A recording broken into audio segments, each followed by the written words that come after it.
Tony had already spoken to Nick the pig, who told him his mother had been trying to get a hold of him. "Tell her I'm on my way." "Hey, by the way, did Elvira call?" Antonio asked, to which Nick shook his head. After heading to the mansion to try and locate Manny, and then insulting Sosa, practically declaring war on him, Tony went straight to his mother's house. His sister was missing, and he had no idea where she was. Tony was under an immense amount of stress. The situation with Sosa, Manny being MIA, and now his sister's disappearance. It was all setting off alarms in his head. He was starting to snort more blow than he should just to numb the stress, and no one in the car dared to say a word. But this time he put the white powder aside. When he got to his mother's, it was the same old story. She gave him the address, 409 Citrus Drive. Tony was about to head out, but once again, he was met with his mother's screaming and accusations. "Ever since you came to Miami, you've brought nothing but trouble. She's acting just like you," she shouted, struggling with him. Tony aggressively shoved her off, but without him noticing, his gun fell to the floor, a butterfly effect moment.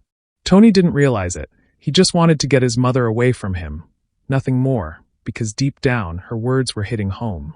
Upon arriving at the location, Tony found no one but Manny standing at the door, greeting him with a smile as if he were mocking him. Looking up, he saw her, Gina. She was upstairs in a bathrobe, wearing nothing else. Tony looked at Manny slowly and reached for his piece, but when he felt his waist, there was nothing there. He hadn't noticed it was gone. "I told you to stay away from her, Manny." Tony screamed in a rage, throwing a punch that sent him to the floor. Gina rushed down the stairs.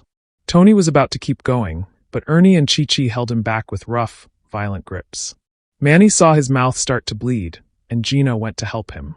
Tony continued struggling to free himself from Chi-Chi and Ernie. He headbutt Chi-Chi, but found it harder to move Ernie. Manny composed himself. "Tony, look at me," he said. Tony stopped, scowling, looking worse than a fighting dog. "It's not what you think.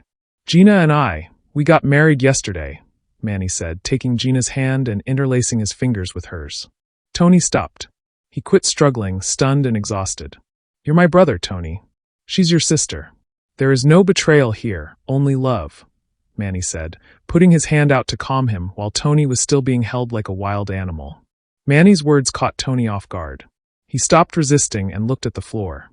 Then, with a look of pure fire in his eyes, he pointed at them both. "You two get out of here. I don't want to see you again in my life. If I see you again, Manny, I'll kill you," Tony said, gesturing at them before storming out, consumed by rage. Back at the mansion, unlike the original story, Tony wasn't defeated, he was on fire. Not killing Manny had driven him into a manic frenzy. "I should have tied him up, I should have killed him," he repeated in his mind 1,000 times. "Tony, what are we going to do?" Chi-Chi asked, sporting a bruise from the headbutt. "Chico, what do you mean? What are we going to do?" "We're going to fight. We're going to war. We're going to squash Sosa like a piece of shit cockroach," Tony barked. The rage he felt was being funneled toward that bastard Sosa, and that same energy began to infect his friends. "Tony, there's only 4 of us. It's impossible to," Nick started, but Tony cut him off with a sharp slap across the face. He pulled them all close. "Quit that pussy talk. You're with me. You're with the best. They're going to need more than an army if they think they can take us," Tony shouted. He saw the doubt lingering on their faces. "Don't you see? We hold the high ground," he said, pointing to the grand staircase where he stood at the top. "We bring the fight here. They'll try to come up, and we'll turn them into fucking mincemeat. You hear me? Mincemeat." The looks in Chi-Chi, Nick, and Ernie's eyes began to shift. "Look outside. Those guys think we're trash they can just sweep away. They think because they come with Sosa's name, we're going to get on our knees. But they're wrong," Tony yelled, tossing heavy weaponry to Nick and Ernie. "This is our territory. Every square inch of this house was bought with sweat and blood. If you run, you'll die in the street like dogs. But if you stay with me, if we fight like brothers, tomorrow the whole world will know that a few Cubans brought the Bolivian army to its knees. The world is mine, gentlemen. The world is ours." Tony hoisted his grenade launcher, and the men erupted in a roar of passion. "Now that's a leader," Chi-Chi thought, gripping his weapons. "If we go down today, we go down as legends," Ernie thought, readying his heavy machine gun. Nick was still terrified, but standing next to Antonio Montana, he felt safe. "They outnumber us, but they don't have our position. We hold the line, and we make it to the other side," Tony commanded, setting the formations. He hadn't touched the white powder once. He only had his cigar. He watched the monitors in silence. Chi-Chi, go kill all the outside lights. The plan was in motion. Sosa's first 20 men began scaling the walls, overconfident because they saw no return fire. They thought the security was sleeping, but it was the opposite. Tony had them in his sights. It was only a matter of time before they'd hit the lights and blind them. As soon as the first 20 were inside, Tony gave the signal. The chandeliers flashed on all at once, dazzling the invaders. Ernie and Nick leaped from their positions, muzzles flashing as they opened fire. They had enough magazines for over 3,000 rounds. Sosa's hitmen were dropped one by one, the survivors trying to retreat. Ernie and Nick screamed at the top of their lungs as they fired. We fight for Tony Montana. And we fight for ourselves. For the respect the world took from us when we got to this country. Go to hell, they yelled. Tony watched them, drawing his own weapons. They'll try to come in from the other side, he thought. Tony, watch out! Chi-Chi shouted, firing toward the balcony. 5 hitmen were filtering in. Chi-Chi took a bullet to the shoulder. Tony reacted instantly, drawing his pistol and putting rounds into the last 2 while diving for cover. He flipped his massive desk to create a reinforced barricade and crawled to Chi-Chi. You okay? He asked, seeing the blood soaking Chi-Chi's shoulder. Chico, I need you to hold on, he whispered, bracing him. Sosa's sheer numbers began to tell. Grenades started flying in, and Nick went down. No! Nick! Ernie screamed, still holding his ground. Chi-Chi, stay here, you bastard. Watch your back because they're coming through the rear balconies.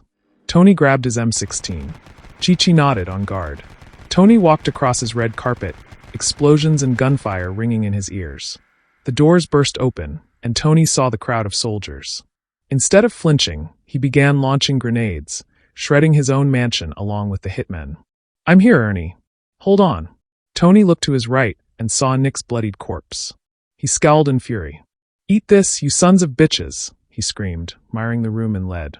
While the chaos unfolded, Sosa's top assassin, the Skull, was on the roof waiting for his moment. He dropped onto the balcony, eyes locked on the back of Chi-Chi's head near the bags of white powder. Chi-Chi tried to turn, but the Skull fired a shotgun blast that blew his head apart. The Skull moved silently behind Tony, leveling the shotgun at the back of his neck. Tony sensed it. For a split second, his life flashed before his eyes, but suddenly a massive armored truck crashed through the mansion doors. Manny jumped out of the passenger side, guns blazing, miring the hitmen in fire. The impact of the crash shook the floor, giving Tony the opening to spin around and land a heavy blow to the Skull's face. Tony followed up with a kick that sent the assassin flying back into his office. The fight was on. Tony lunged for the shotgun, but the Skull grabbed it too. They wrestled for the weapon, screaming, until a stray round fired into the ceiling, forcing them both to drop it. They scrambled back up, the gun lying between them. You're finished, you ugly piece of shit. Nobody fucks with me. Tony spat. The Skull laughed. Tony lunged for the gun, but the assassin pulled a knife from his belt. Tony used his hand to block the strike, the blade piercing straight through his palm. He roared in pain but delivered a brutal kick to the assassin's groin. The Skull's glasses fell to the floor. Enraged, the killer landed a hook on Tony's jaw. Tony used the momentum to break free, pulled the knife out of his own palm, and jammed it into the assassin's eye. The Skull howled. Tony, exhausted but steady, grabbed the shotgun. Go to hell, you bastard, he said with pure hatred, pulling the trigger and blowing the Skull's head to pieces. He kept firing until the corpse was nothing but a red stain. Tony collapsed to his knees. The gunfire had stopped. He slumped to the floor, dropping the shotgun, catching a final glimpse of Chi-Chi's body and his ruined mansion. Manny ran into the room. Tony, you okay? Manny yelled, seeing Tony's eyes fluttering shut. Tony let out a jagged breath. I told you, if I saw you again, I'd kill you, you Maraikon. Manny looked at him, breathless. I brought the right people, Tony. We won. Well, you won. Nobody else could have survived that. Manny paused, tears in his eyes. You're my brother, Tony. Tony looked at him one last time before closing his eyes, falling dead or perhaps, just maybe, only unconscious.